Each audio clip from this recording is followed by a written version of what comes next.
It's nothing I put on. It's rare to take any of these sort of landmark albums and put them on for pleasure. I guess that's the burden of being a landmark album.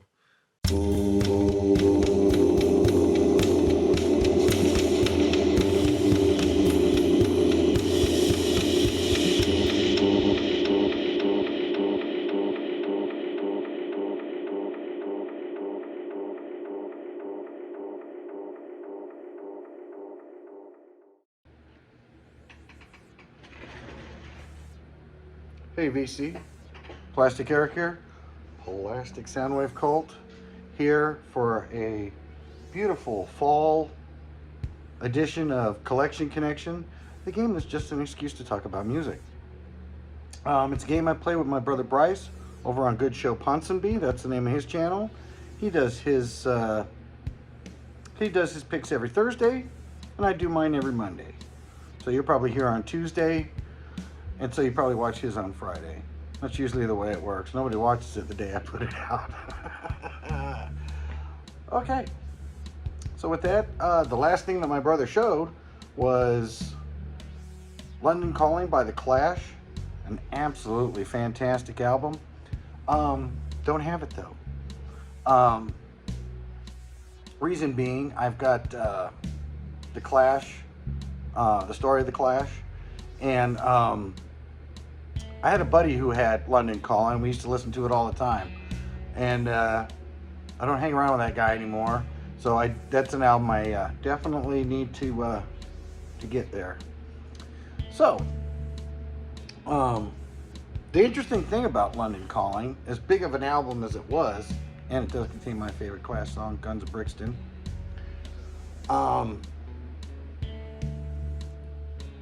That album was based on another album's cover.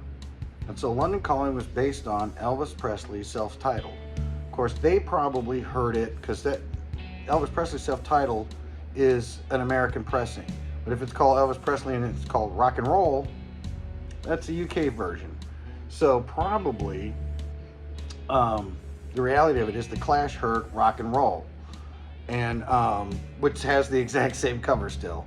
And so I thought, hey, they can't be the only ones who have ever, ripped off somebody else's album cover. And so I did a little research, and I did find that I did have a band that was inspired by another album cover, and the actual album cover as well. So this almost skips like 3 or 4. Because we're going to go from The Clash to Elvis, and then from the Elvis inspiration, we're going to talk about Demon Days from Gorillaz. This is the band that was started by, I know the guy's last name is Hewlett. He's a cartoonist, anime. I'm not sure exactly what his real lane is on that, and he did it with Damon Albarn. Yep, I said it right. Damon Albarn. Because when you look at it with that R in the end, it looks like an M. So I've been saying it wrong for a while. But David Albarn and Hewlett got together and made a fake band called Gorillaz. And these are the members here. I can't think of their names. I know one of them is 2D, but I can't remember which one exactly.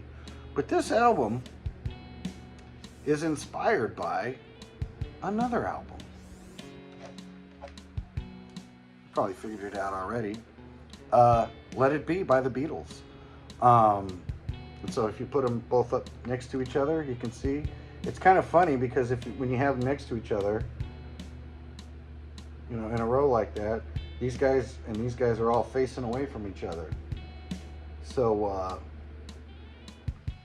it's kind of interesting how they did that.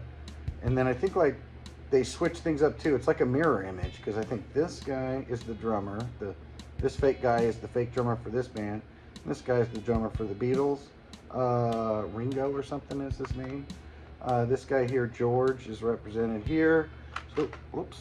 They're like mirror images of each other. So you like fold it out. Wow. Backs are completely different though.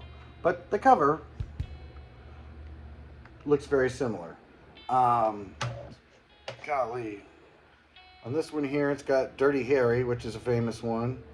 Though I do like Feel Good Ink, White Light, and Demon Days. The title track is a good one on here too.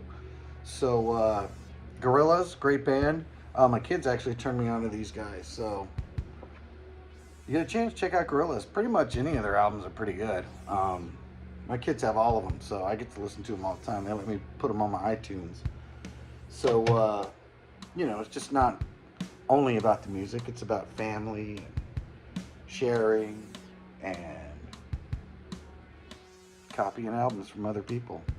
So until next time, bye.